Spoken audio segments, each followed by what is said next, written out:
was recently hired at Target. It was my summer gig while I was home from college. I was a cart pusher. I know, it's not glorious, but textbooks are criminally expensive, and I needed the money badly. One Friday night, I was nearing the end of my shift. It was 11 p.m., and I was scanning the parking lot one last time for any loose carts. That's when my walkie went off. It was a male's voice saying that there were carts behind the Target, and they had to be brought to the front. I didn't recognize the voice. It was a deep male's voice. But again, I just started working there 2 weeks ago, so I didn't actually know everyone. I figured it was the night manager or someone covering a position. I radioed back that I'm on it and started heading towards the back of the Target. When I got there, I did not see any carts, just an empty back lot with a few light posts. Strange, I thought. I took out my walkie-talkie and said that I did not see any carts back here. They're by the grass near the woods, propped up on the curb, the walkie said back. That's when I got a strange feeling in my stomach. Usually carts are in the front carousels and never in the back, but I just thought it was some higher up manager and didn't argue. I made my way closer to the back curb where the grass and the trees were. Still nothing, not a single cart.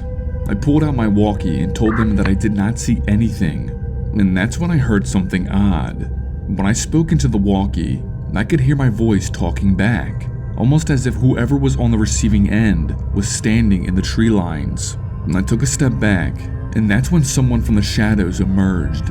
They had on all black and were wearing a ghost face mask. They held up the walkie-talkie and said, "Gotcha." They pulled out a huge knife. I turned around and booked it. I didn't look back, but I could hear nearing footsteps directly behind me. I ran into the front of the store. I turned around and no one was behind me. I immediately found a manager and asked them who had asked me to go to the back. They said no one did. There were no carts back there. What was odd, the manager did say that they had recently lost a walkie-talkie and did not know where it went. I didn't tell my manager about the person chasing me. I did not want to cause a huge scene, and I figured there was nothing that could be done.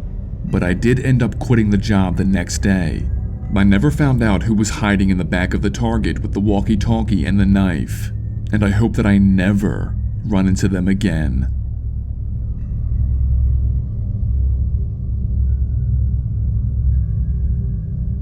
I've worked for Target for over 3 years, and I've seen my fair share of crazy things inside the store, but this story here takes the top spot.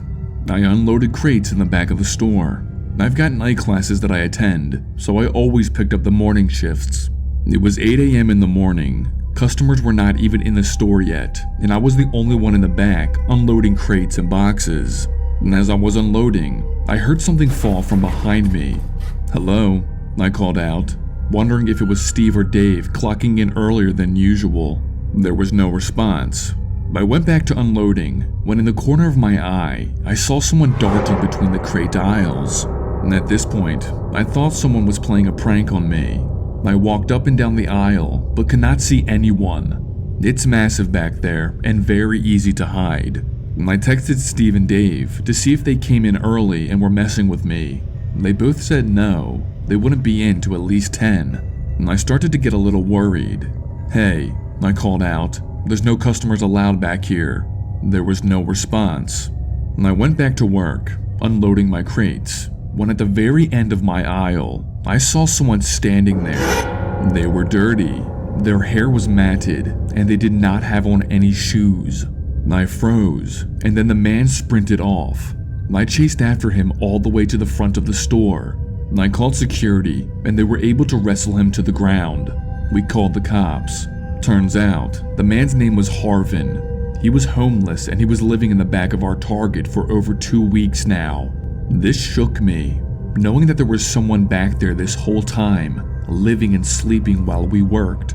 The cops asked if we wanted to prosecute him, but we decided not to.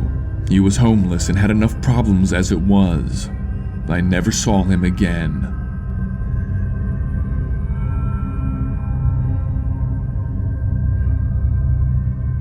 I'm a single mom, and I love to shop at Target. It was a Friday afternoon.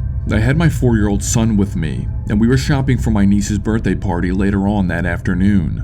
We were browsing the birthday card section. My son was at my heels, looking for a good card. That's when I noticed an older man standing at the end of the aisle, staring at me and my son.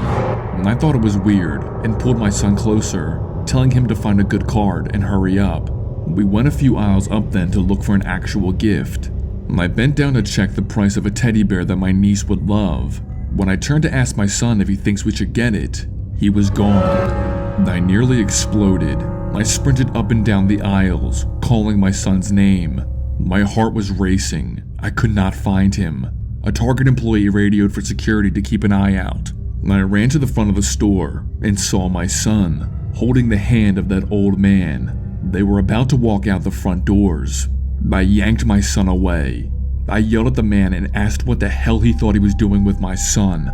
He informed me that he was just trying to help him find his mommy, but I could tell that he was lying. Call it mother's intuition or whatever, but I knew that if that man had taken my son outside, I would have never seen him again.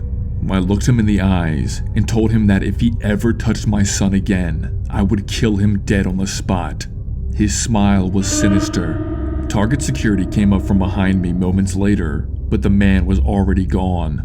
I have no idea who he is or what he was planning to do, but from that moment on, I vowed to never let my son out of my sight, even if he was 18.